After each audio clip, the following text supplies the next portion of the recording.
Well, welcome back. This is part 2 of planning and writing a research paper.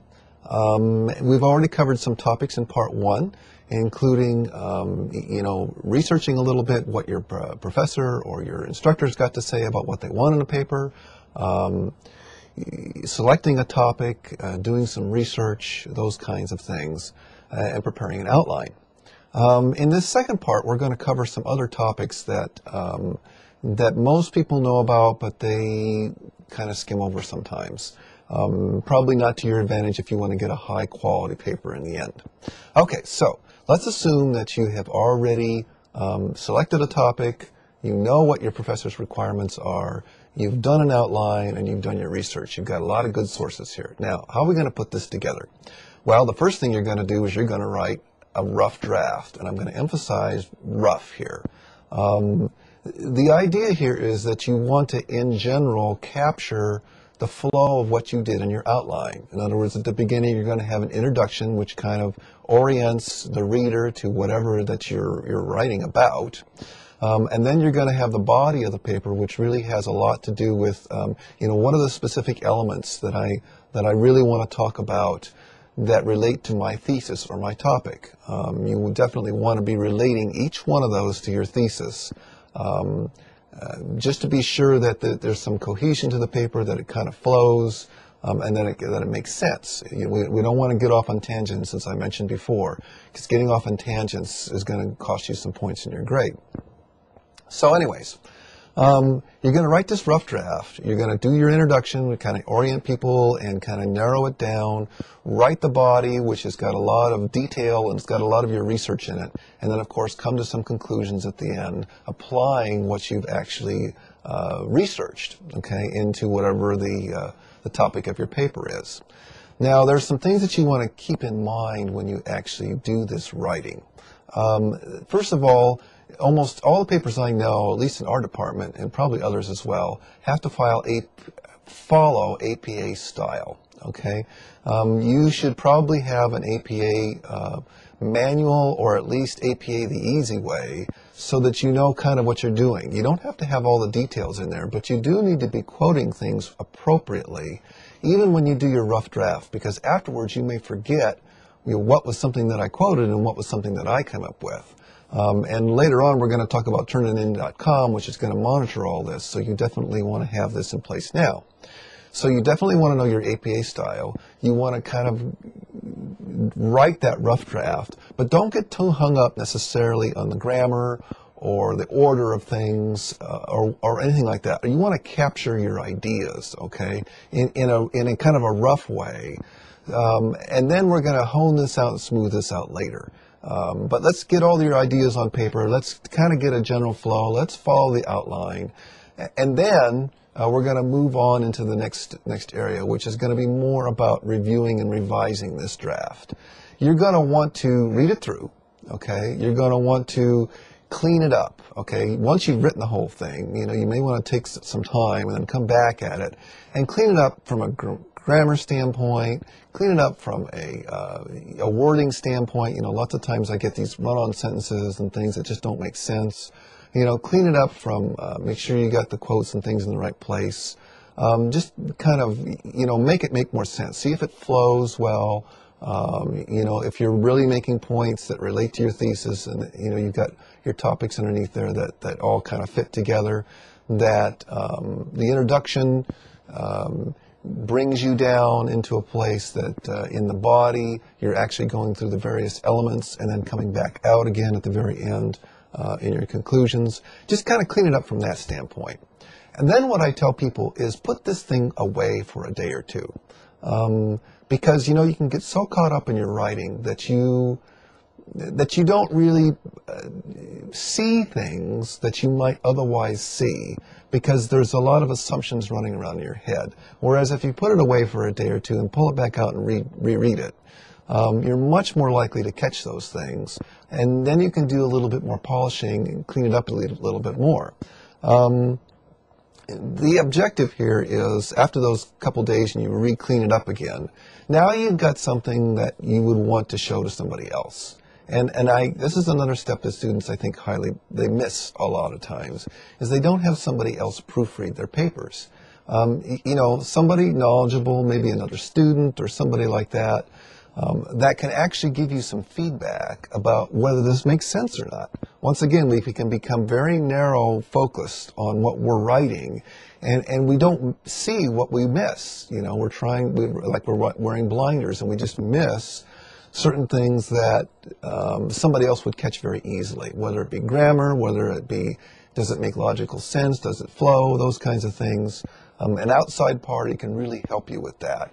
And, you can exchange papers and everybody wins in that process. Okay, so I really, really highly recommend that somebody proofread this because you don't want to be turning a paper in with obvious errors that you read 20 times and you just missed. That's pretty human nature kinds of stuff. So let's see what you can do about that.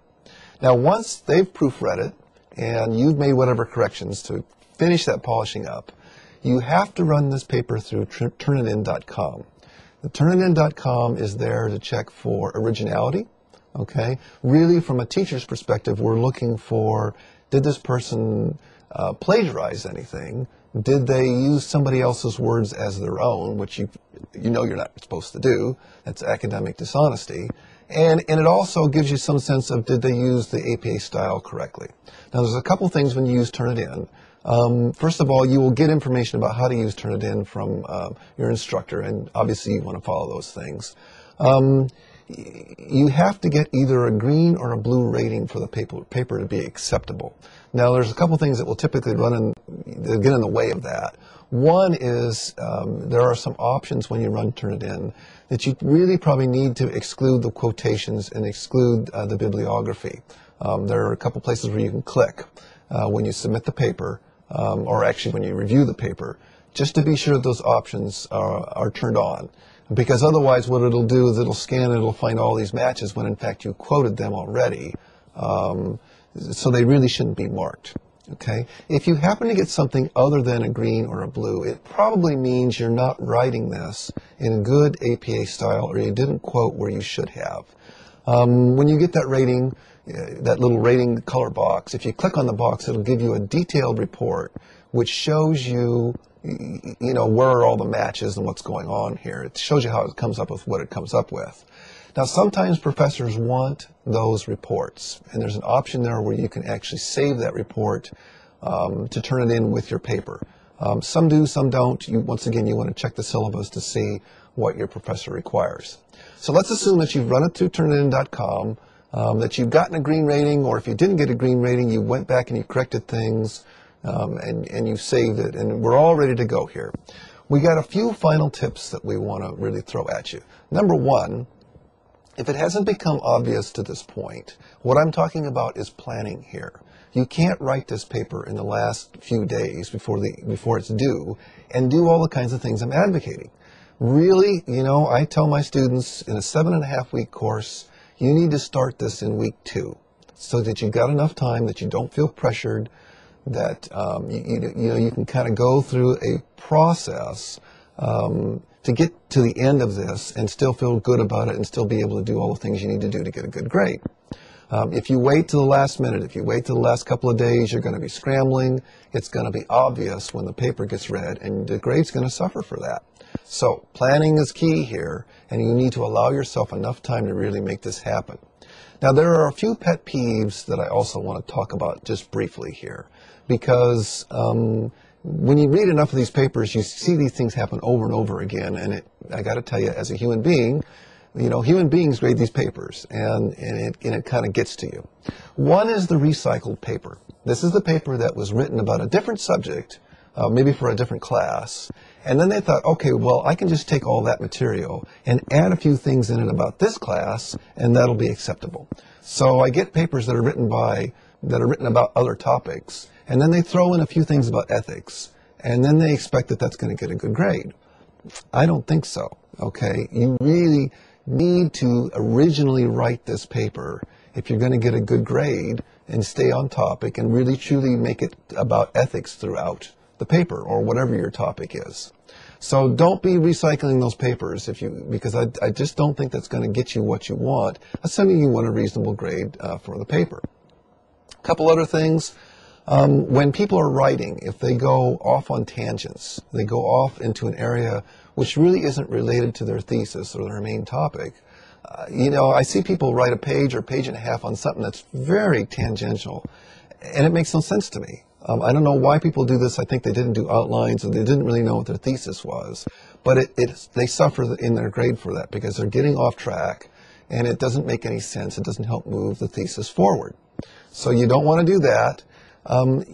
You really want to run a grammar checker and a spelling checker on this thing before you turn it in.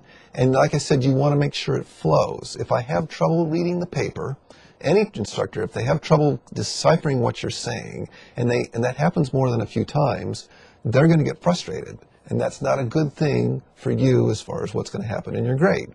So, every word processor has a good spell checker. Most of them have good grammar checkers. Turn all the options on, run them, and if you got things you got to correct, take the time to do that. If you have a nice, smooth paper, you can read through it, and it follows all these guidelines, you follow your outline, you're going to probably get a really good grade on that paper because that's what we're looking for, generally speaking. The other thing I would say is certainly these papers need to meet the minimums. In other words, it needs to be at least as long as required, if not a little bit longer. Don't make it double that length because professors don't like that either. Okay, so let's go with, something close, but be sure you at least meet the very minimum. There may be other minimums as well, as far as the types of sources, number of peer-reviewed journals, different kinds of things like that. Definitely, you want to watch these sources. You want to be sure they're authoritative sources. You don't want to be using Wikipedia in a research paper. That doesn't belong there. It's not a good authoritative source. So, I need to bring this to a close. I hope I've given you some ideas on how to actually get through this process without too much pain. And I hope that you can follow this and get a good grade in the process. Take care.